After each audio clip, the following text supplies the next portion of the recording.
नमस्कार। उत्तर प्रदेश के बहुत सारे सांस्कृतिक प्रतीक हैं और प्रतीक सिर्फ जगह ही नहीं होती, लोग भी होते हैं। ऐसे ही एक प्रतीक हमारे साथ हैं, बहुत बड़े लेखक, निर्देशक, निर्माता और अभिनेता, सब एक ही में, आदरणीय तिग्मांशु धूलिया जी। नमस्कार सर। आदरणीय। पहले जो देख रहे हैं उनको ये बता दूं कि मेरा यहाँ आना कैसे हुआ, कि मेरे पास बड़ा प्लेजेंट सरप्राइज़ हुआ कि सर के यहाँ से मेरे पास फ़ोन आया ऑफिस से, और वो फ़ोन आपके असिस्टेंट डायरेक्टर का था, सचिन का। उन्होंने कहा कि हम तिग्मांशु धूलिया जी के ऑफिस से बोल रहे हैं और एक हम बज़्म विरासत नाम का कार्यक्रम करवा रहे हैं, इलाहाबाद में कल्चरल फेस्टिवल है, तो सर मिलना चाह रहे थे। तो मुझे ऐसा लगता है आजकल प्रैंक कॉल भी बहुत चल रही है। अच्छा, तुमको लगा प्रैंक है? हाँ, मैं कहा मुझे कहाँ बुला रहे हैं। अरे यार, तो आपको कैसे लगा कि मेरा कैसे आपको पता चला? आपने देखा हुआ था मेरा काम? हाँ हाँ बिल्कुल, ऑफ कोर्स देखा हुआ था। अच्छा। और मुझे तुम्हारे जिस किस्म के तुम मजाक मतलब स्टैंड करते हो जी। तुम्हारे जो वन लाइनर्स होते हैं वो बहुत हंसी तो आती ही आती है, थोड़ा एक डिग्निटी के साथ करते हो तुम, जो कि मुझको लगता है हर आर्ट फॉर्म में ज़रूरी है।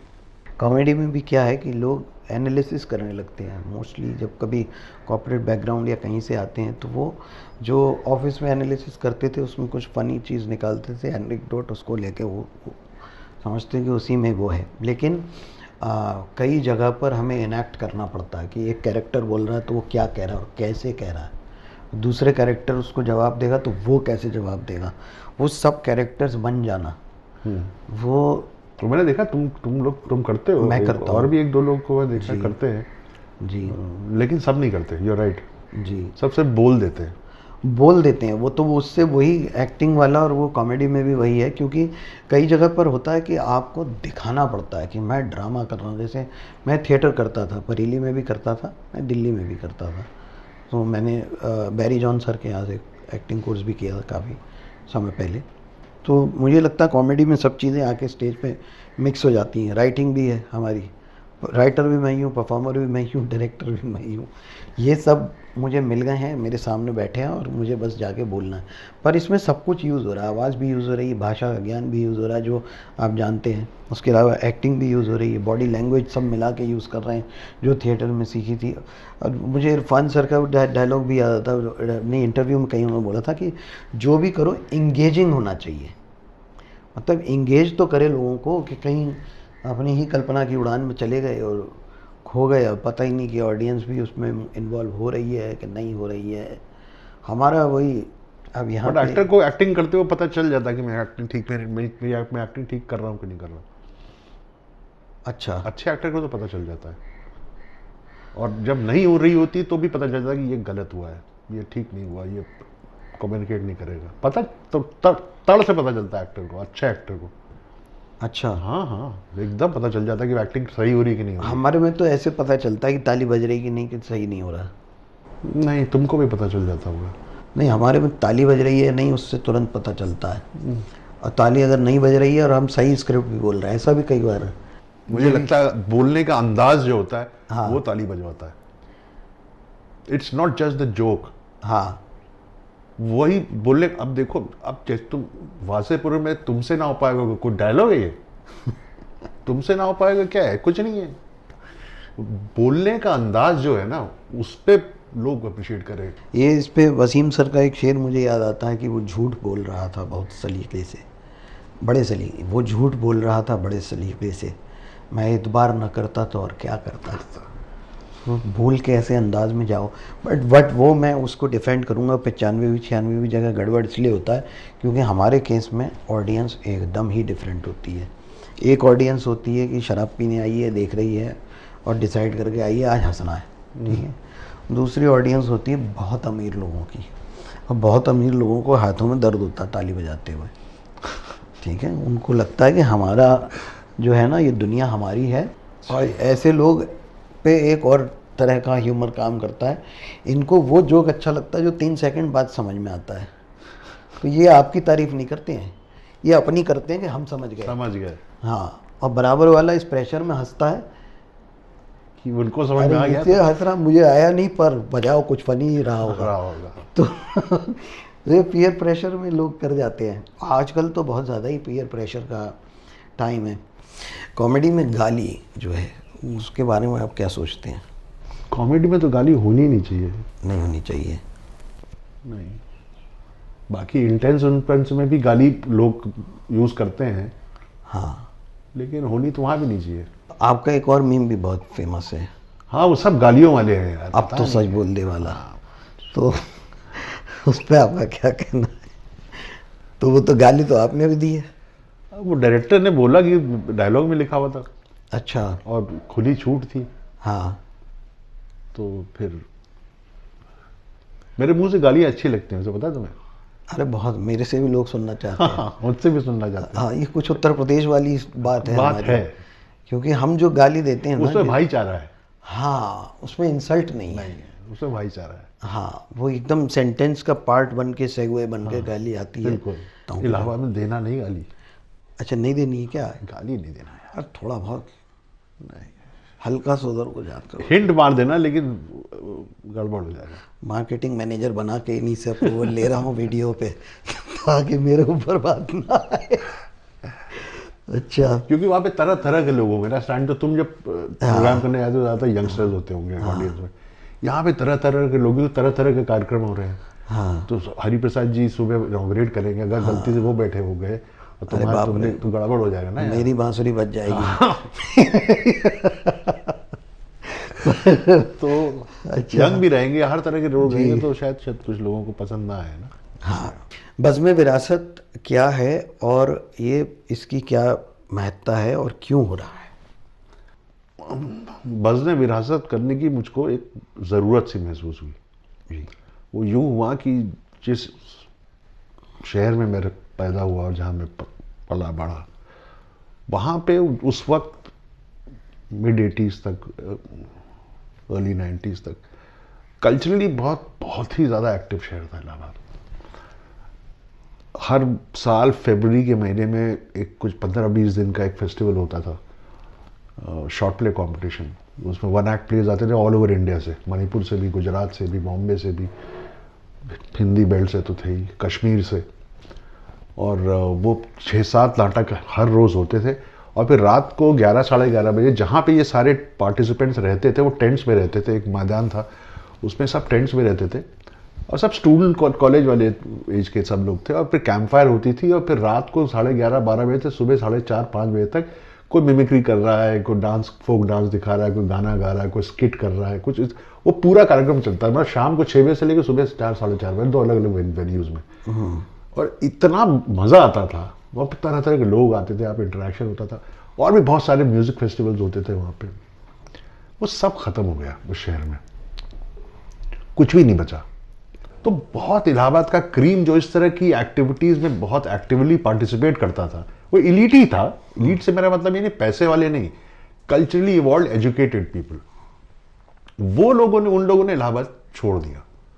तो हमको लगा कि एक ऐसा इवेंट करना चाहिए जहाँ पे वो सारे शहर के लोग जो कि शहर छोड़ चुके हैं वापस आए, उन 3-4 दिनों के लिए इलाहाबाद, वापस अपने रूट्स में जाएं, अपने लोगों से मिले, दोस्तों से मिले, रिश्तेदारों से मिले और इस इवेंट का मज़ा लें।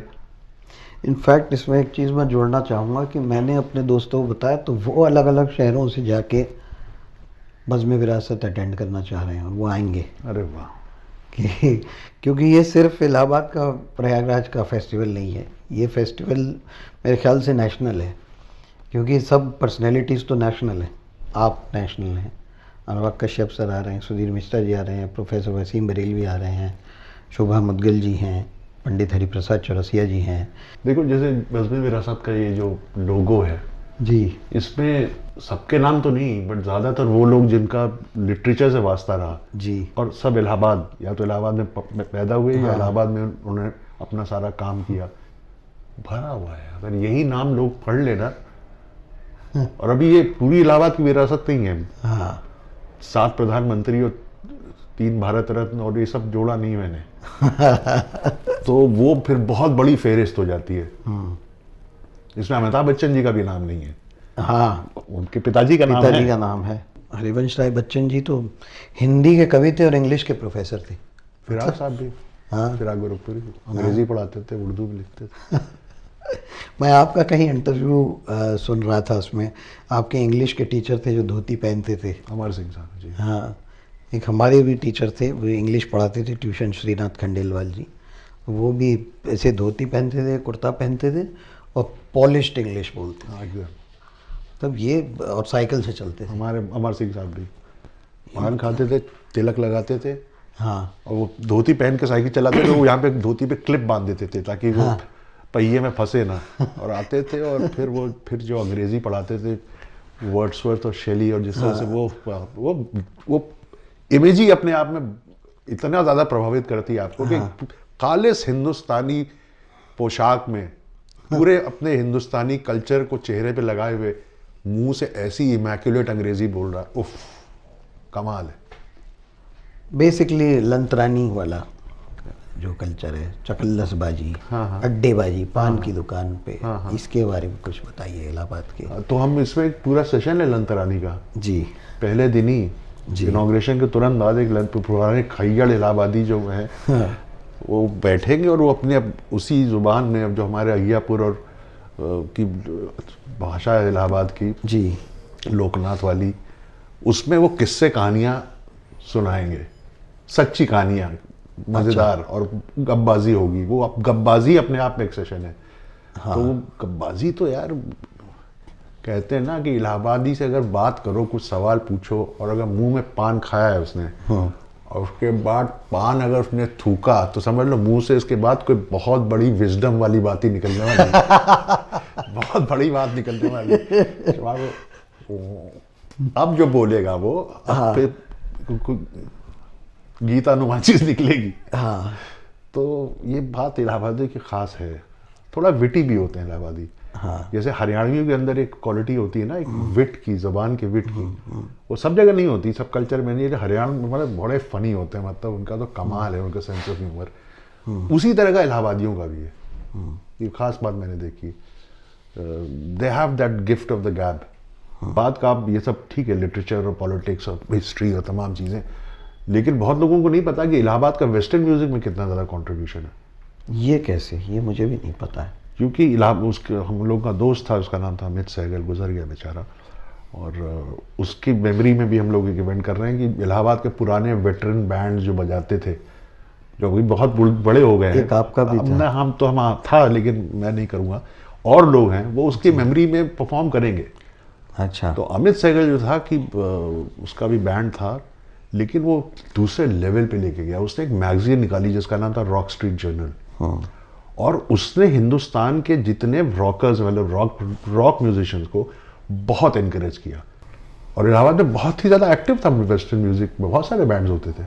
अच्छा। हाँ, तो इस चीज़ को रिवाइव करना। कॉमेडियन को लोग सीरियसली उस तरह से नहीं लेते हैं, क्या ये कारण है कि आप कॉमेडी फिल्म नहीं करना चाहते थे? नहीं, ऐसा कुछ नहीं। चार्ली चैपलिन से बड़ा डायरेक्टर कोई हुआ नहीं है, उससे ज़्यादा बड़ा कॉमेडियन कोई हुआ है? हाँ, नहीं। चार्ली चैपलिन से तो बैन, आपको पता है ना कैसे लगा था उन पे? बैन मुश्किल कब हुई थी उनकी ज़िंदगी? एक तो वो जीव थे, मकार्थी मूवमेंट में, जो आफ्टर वर्ल्ड वॉर 2। हाँ, वो जब एक शिप में जा रहे थे तो उन्होंने एक स्किट बनाई थी। जो इमिग्रेंट्स थे उनके साथ व्यवहार अच्छा नहीं होता था, तो उन्होंने एक ऐसा बनाया था कि उनके भी डॉक्यूमेंट्स चेक हो रहे हैं शिप के ऊपर, और एक ऑफिसर जो चेक कर रहा है, तो वो ऐसे जो पीछे से ऐसे करके लात मारते थे ना, तो उसमें लात मार देते हैं ऑफिसर में।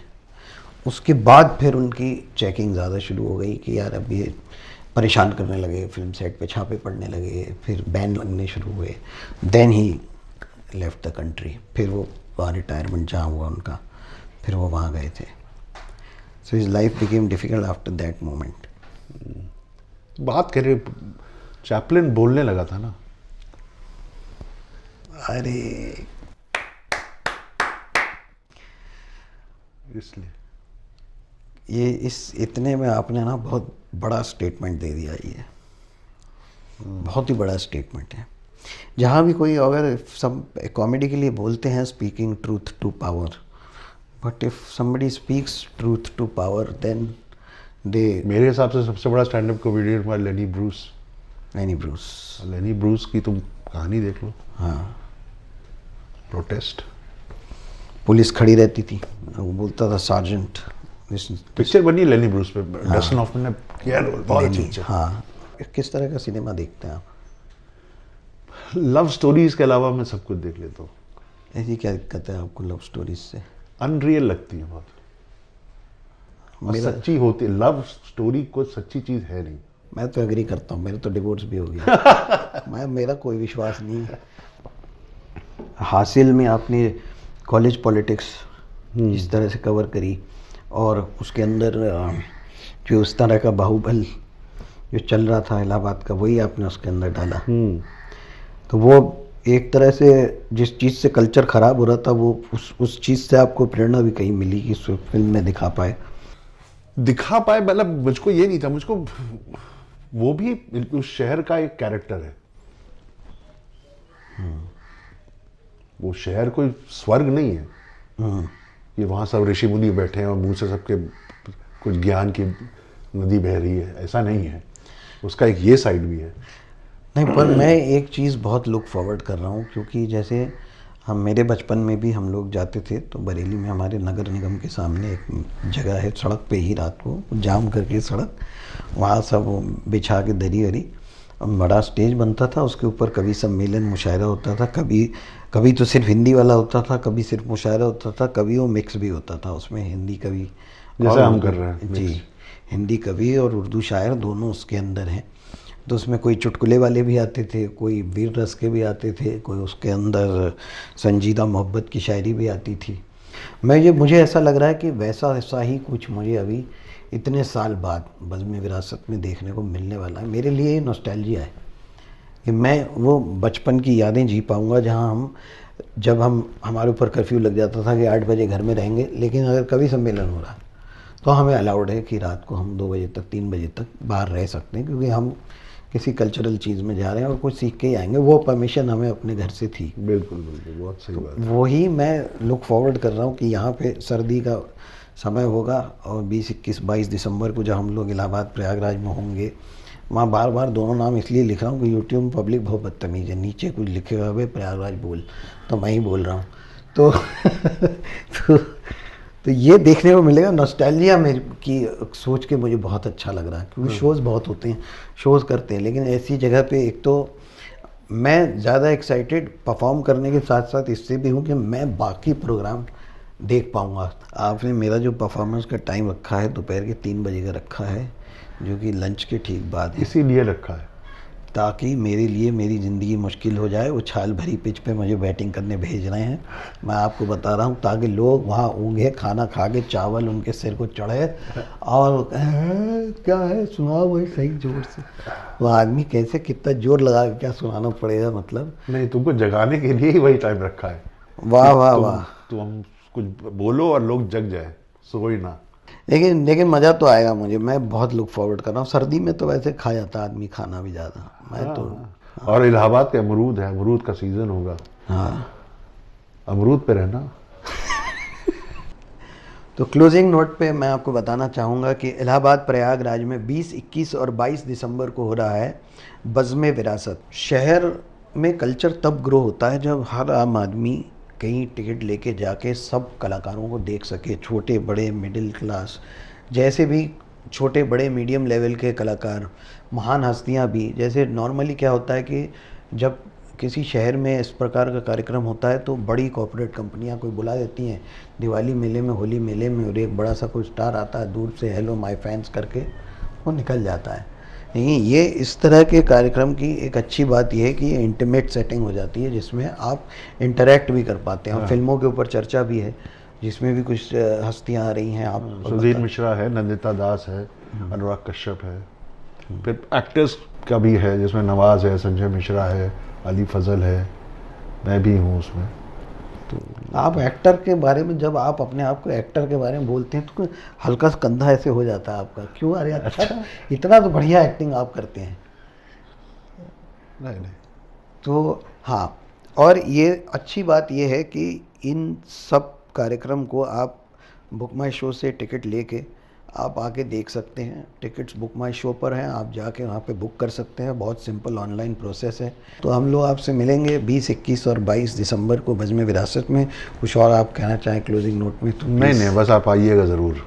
मैं इतना ज़्यादा बोलता हूँ कि सामने वाला परेशान हो जाता, भैया बंद करो कैमरा, चलो यहाँ से। ठीक है, thank you very much sir. अरे यार, thank you thank you thank you.